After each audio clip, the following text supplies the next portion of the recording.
அனைவருக்கும் வணக்கம். STM Tamil spare உங்களை அன்புடன் வரவேற்கிறது. தினம் ஒரு திருக்குறள் பகுதியில் இன்று நாம் காணப்போவது அதிகாரம் 62 ஆள்வினை உடைமை, குறள் எண் 612. வினைக்கண் வினைகடல் ஓம்பல், வினைக்குறை தீர்ந்தாரின் தீர்ந்தன்று உலகு. ஆசிரியர் உரை: நல்ல செயல்களை குறையுடன் விட்டவரை உலகம் போற்றாது. ஆகவே செய்யும் தொழிலில் முயற்சியின்மையை தவிர்க்க வேண்டும். என் மனதில் பட்டது, ஒரு செயலை முழுமையாகவும் நம்பிக்கையுடன் செய்து முடிக்காமல் இடையில் விட்டுவிடுபவரை உலகமும் மக்களும் அவர்களை ஒதுக்கிவிடும்.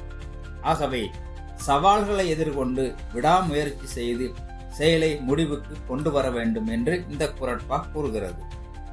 இந்த காணொளியை கண்டதற்கு நன்றி. தினம் ஒரு திருக்குறள் உங்களுக்கு பிடித்திருந்தால் S2M தமிழ் ஸ்பேர் சேனலை சப்ஸ்கிரைப் செய்யவும், லைக் செய்யவும், பெல் பட்டனை தேர்வு செய்யவும். மீண்டும் சந்திப்போம் அடுத்த குறளில். நன்றி.